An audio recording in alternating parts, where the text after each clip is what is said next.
we're not stupid anymore. We're sick of these people promising things that they're never going to deliver on. And Kamala Harris is now rolling out Lizzo. Donald Trump has already been in office as well. If he was going to be a fascist, if he was going to take over the country, he's going to be a dictator, he's going to be Hitler, then he'd already been Hitler.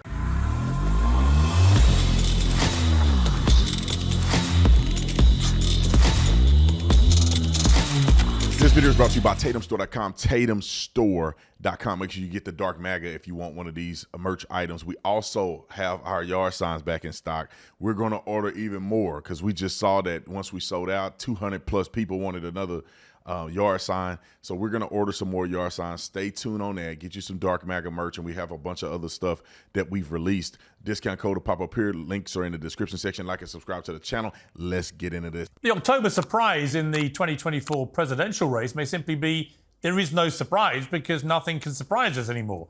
This week, John Kelly, a White House chief of staff under Donald Trump, claimed the former president is a fascist. Well, I'm looking at the definition of fascism.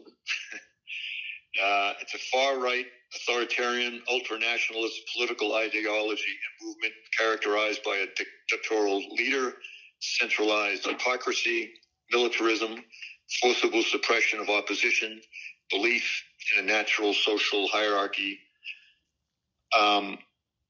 So certainly, in my experience, those are the kind of things that he thinks would work better in terms of running America. Well, Kamala Harris addressed that in an extraordinary statement.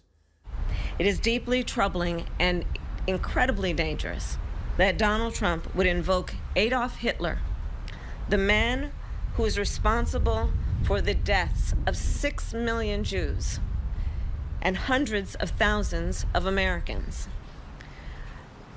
All of this is further evidence for the American people of who Donald Trump really is. This is a window into who Donald Trump really is, from the people who know him best, from the people who worked with him side by side in the Oval Office and in the Situation Room. And in bygone years, that kind of intervention might well have met the criteria for a seismic October news event with the power to move a needle in a dead heat. But not anymore. Trump has taken so much incoming fire, in some cases quite literally. He's starting to look a bit like Superman. Bullets are rebounding off his chest like ping pong balls, and that's because the market for shocking claims about Donald Trump is pretty saturated. Once you've been called the new Hitler again and again, well, the rest kind of doesn't touch the sides. But Brandon Tatum, here's the problem. I don't think she knows how to articulate what her vision for America is. Every time I've seen any long, more substantive interview with her where she's asked about what she really has planned to run the country, she just falls apart. I mean, I've nothing against her. I met her once. She's perfectly nice. She's obviously intelligent, done very well with herself, excellent in the Senate and so on and so on. But at some point, if you're going to run the United States of America, the leader of the free world, you've got to articulate actually what you're going to do. And she just cannot do that in a way that, to me, is resonating at all. Hence the constant pivoting to Trump bashing. Because on that, they're on safer ground, they think. Well, Piers, I'll tell you this. A wise man has said, you can never trust a person that promises you something that they're going to do tomorrow that they could have done yesterday. These people have been in office and they've been feckless. Donald Trump has already been in office as well. If he was going to be a fascist, if he was going to take over the country, he's going to be a dictator, he's going to be Hitler, then he'd already been Hitler. So you could believe them for what their track record has shown. And I think Donald Trump actually has a plan for the people. And I think it's genuine. That's why he's connecting. He's not connecting because he's so brilliant. He's an older man. He's slowing down. He's connected because he genuinely believes it.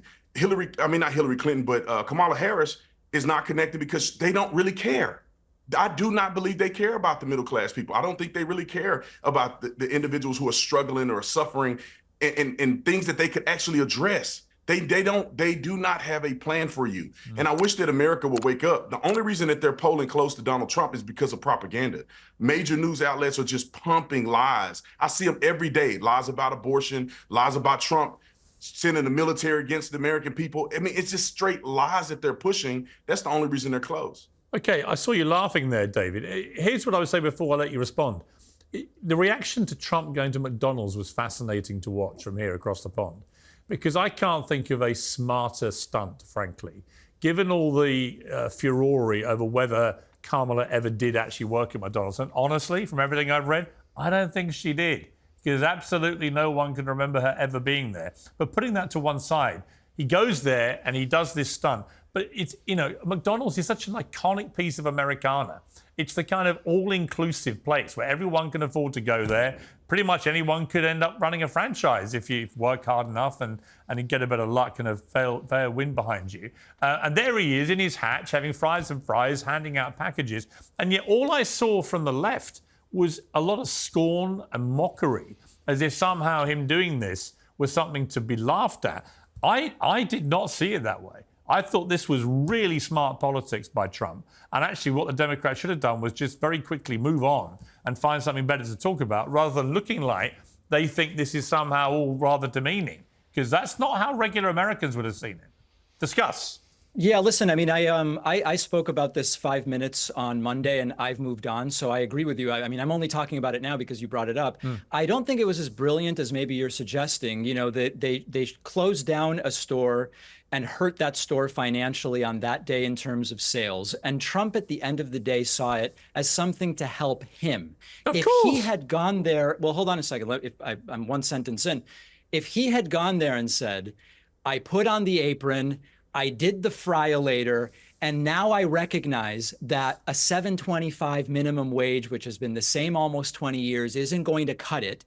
That would have been really interesting and shown he cares about someone other than himself. Instead, it was about rehearsed drive-through and wearing the apron you and see, pretending David, here's to the know what's problem. going I'm going to on. jump in And it's because Kamala you Harris are who doing, said, are I you support familiar, a $15 an hour minimum David, wage. are you familiar with the phrase clutching at straws? I hope that I'm sorry, you glitched. What's the phrase? Does the phrase clutching at straws cross the pond in a way that you understand? Piers, you brought this topic up. I'm No, what I'm clutching saying at is, nothing other than you saying the your only lead. way it could work would be if Trump banged on about the minimum wage. You're missing the point. Brandon, I do think this is right. I think the problem for Kamala Harris is she got parachuted in to this gig, coronated, you know, in a weird way, where I thought it would have helped the Democrats a lot more if they'd had a proper brokered convention where other people threw their hat in the ring and they juked it out. It would have toughened her up, perhaps, for the battle against Trump. What do you think about that? You think they should have allowed others to maybe get involved in a race against her to replace Biden? Yeah, Pierce, 100%. First of all, she shouldn't have been an affirmative action hire the first time.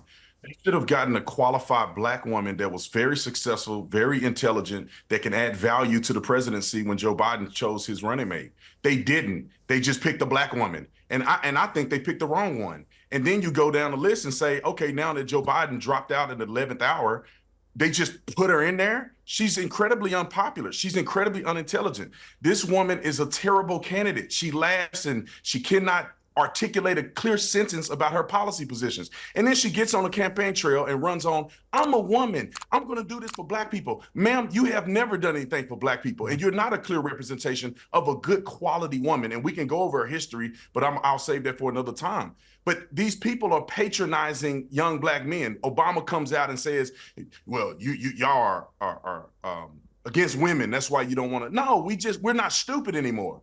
We're sick of these people promising things that they're never going to deliver on. And Kamala Harris, at the 11th hour, is now rolling out Lizzo. Big Lizzo got on a private jet cussing and swearing, and her lyrics are degenerate. You got Eminem is degenerate. You have all of these celebrities. Those are not the average everyday person.